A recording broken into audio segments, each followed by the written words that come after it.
Asia কাপে ভারত শিরোপা জয় করবে বলে মনে করেন ভারতের কিংবদন্তি সাবেক ক্রিকেটার সৌরভ গাঙ্গুলি। ভারত এশিয়া কাপে অন্যতম ফেভারিট বলেন সৌরভ। তবে ম্যান ইন ব্লুর শিবিরে ক্রিকেটারদের ফিটনেস দিয়ে কপালে ভাঁজ বিসিসিআই এর। কদিন আগে অস্ত্রোপচার হয়েছে সূর্যকুমার যাদবের। এই মুহূর্তে বেঙ্গালুরু ক্রিকেট একাডেমিতে আছেন মেডিকেল টিমের নজরে। ফিটনেস শঙ্কায় আছেন হার্দিক পান্ডিয়াও।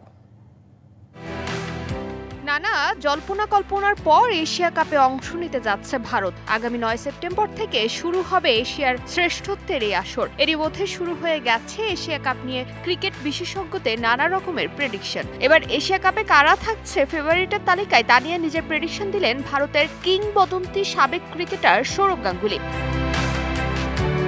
এশিয়া কাপে ভারতের সম্ভাবনা নিয়ে জানিয়েছেন এই কিংবদন্তি। এশিয়া কাপে ভারত শিরোপা জয় করবে বলে মনে করেন তিনি। এছাড়া ইংল্যান্ড টেস্ট ম্যাচের পর ক্রিকেটারদের বিশ্রামে থাকার বিষয়টিও ইতিবাচক হিসেবে দেখছেন সৌরভ।